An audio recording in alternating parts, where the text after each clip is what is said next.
Et salut à toi jeune personne créative, j'espère que tu vas bien. Aujourd'hui on se retrouve pour la reprise du tuto créer son rétro abo. La dernière fois on s'était arrêté sur le téléchargement de tous les fichiers et aujourd'hui on va reprendre avec l'installation de ceci. Alors pour que tout le monde soit à peu près au même niveau, je vais expliquer plus ou moins qu'est-ce qu'on va faire étape par étape.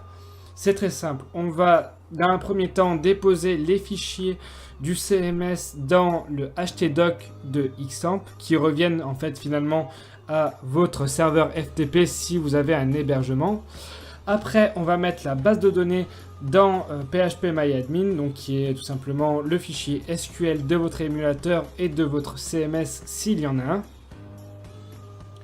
Et ensuite, on va configurer les SWF de votre version abo et les mettre dans le htdoc ou le serveur FTP en fonction de votre cas. Je le rappelle encore une fois que la version que moi je gère en fait, c'est tout simplement les Abo Retro R63A.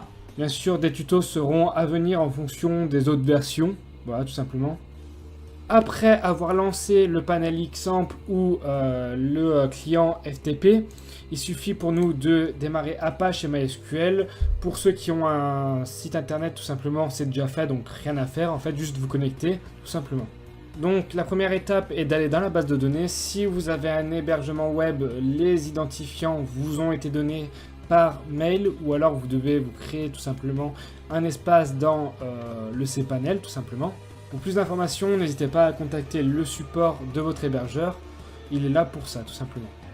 Du coup, pour nous, en local, on a la possibilité de nous créer une base de données. Ça se passe ici et vous mettez le nom que vous voulez. Moi, je l'ai déjà fait. Ça s'appelle DB, voilà, je n'ai pas fait très compliqué. Il faut aller dans Importer. Donc importer, que vous soyez en local ou sur un hébergement, c'est exactement pareil. Vous allez dans Parcourir et ensuite il vous faut sélectionner les bases de données de votre émulateur et de votre CMS s'il y en a un. Du coup pour moi c'est Phoenix 3.11. Il suffit juste de prendre la DB et de faire exécuter. À partir de là, ça va prendre plus ou moins longtemps en fonction de votre ordinateur et de la connexion. Donc pour parler un peu à tout le monde, sachez qu'une base de données, c'est en fait tout simplement un site internet, un fichier, peu importe, appelez ça comme vous voulez, qui va stocker en fait dans des tables des données que vos utilisateurs auront envoyées. Dans notre cas, on aura bien sûr les pseudos, les adresses email, les mots de passe, etc. Toutes les données utiles pour avoir un site dynamique.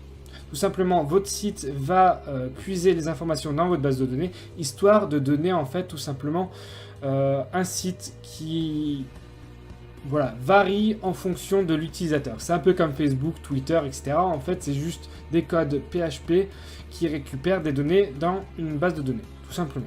Voilà, donc je viens juste de finir l'importation. Je vais importer encore une autre base de données qui est ma foi plus petite. Du coup, là aussi, c'est fini. Voilà, ça a duré quelques secondes. Maintenant, ce qu'on va faire, c'est qu'on va importer notre CMS et le configurer pour qu'il ait accès à notre base de données. À droite, vous avez le fichier où se trouve pour moi mon CMS, mon émulateur et mes SWF. Et à droite, vous avez en fait mon disque dur, tout simplement, avec là où j'ai installé Xampp. C'est très important, je vous le montre. Comme ça, vous n'avez pas de questions comment on accède au htdoc. Donc, il faut être dans le fichier d'installation de Xampp et dans le htdoc. Voilà, c'est ici qu'il faut importer votre CMS. Si vous avez un serveur FTP, c'est sur le serveur FTP, vous vous en doutez. Aussi, je tenais à préciser pendant qu'on est en train d'installer, n'hésitez pas à vous abonner à la chaîne YouTube, à cliquer sur j'aime si vous aimez ce genre de tutoriel. Et bien sûr, suivez-moi sur les réseaux sociaux. N'hésitez pas aussi à check la description. Il y a un lien vers YourDev. YourDev, c'est quoi? C'est une entreprise qui propose des services pour vous créer votre rétro ou alors vos serveurs de jeu, excusez-moi. Donc c'est Arma 3 ou bien d'autres qui vont arriver par la suite. Donc n'hésitez pas à aller check la description. Il y a aussi un code promo. Voilà. Du coup, on copie tout ça et on le colle ici. Voilà, tout simplement. Et il faut aller dans Include, tout simplement. Dans Include, vous allez dans settinginc.php. Et ici, vous allez entrer vos données, d'accord, de la base de données. Localhost, route, c'est l'utilisateur, le mot de passe et le nom de la base de données. Si vous n'avez pas l'hôte de votre hébergeur web, ce qui est possible, certains hébergeurs web ne donnent pas l'hôte de la base de données, mettez localhost, ça suffit. Pour cette étape-là, ça suffit. Pour ce qui en est de l'émulateur, ça sera autre chose, mais on verra ça dans la prochaine vidéo. Du coup, maintenant que cela est fait, il suffit juste d'aller sur notre rétro. Donc pour moi c'est fait, vu que c'est en localhost. Quand je tape localhost, je tombe directement sur install, qui est en fait tout simplement une page PHP qui me demande de choisir la version de mon émulateur pour pouvoir ajouter des tables dans ma base de données, tout simplement. Pour moi, du coup, c'est Phoenix, valider l'installation. Donc ça peut prendre plus ou moins de temps. Voilà, encore une fois, c'est en train d'importer des fichiers. Voilà, c'est fait. Maintenant, je vais accéder à mon site internet. Vous pouvez aussi tout simplement supprimer, voilà, j'allais dire désinstaller, mais c'est pareil, vous avez compris, supprimer le fichier install pour éviter qu'il y ait des problèmes par la suite. Du coup, on est maintenant dans l'index de mon rétro, voilà. C'est un CMS que je suis en train de modifier petit à petit, vous inquiétez pas. Il ressemble pas à grand chose pour le moment, c'est voilà, work in progress comme on dit, vous inquiétez pas. Donc du coup, je vais pouvoir m'inscrire ici. Donc je vais m'inscrire tout simplement, je vais mettre des informations. Du coup, me voilà connecté sur mon rétro. Qu'est-ce qu'on va faire maintenant? On va importer les fichiers SWF. Du coup, je suis dans mon htdoc. Et en fait, je vais tout simplement transvaser les fichiers SWF dans un petit fichier qui s'appelle ici SWF que j'ai créé pour l'occasion. Donc je vais rentrer là-dedans. Voilà. Pour moi, pour cette version-là, donc le R63A, il y a 4 fichiers comme ça. En fonction de votre version, voilà, les fichiers sont pas forcément mis de la même façon. Donc il faudra vous adapter en conséquence. Le principe reste le même. Attention, cette partie est vraiment la plus longue si vous êtes en fait hébergé sur un hébergeur. Voilà, si vous avez un site internet, pardon, excusez-moi. Parce que en fait, ça va dépendre de votre connexion. Si vous avez la fibre, effectivement, vous verrez pas de différence, ça va aller assez rapidement.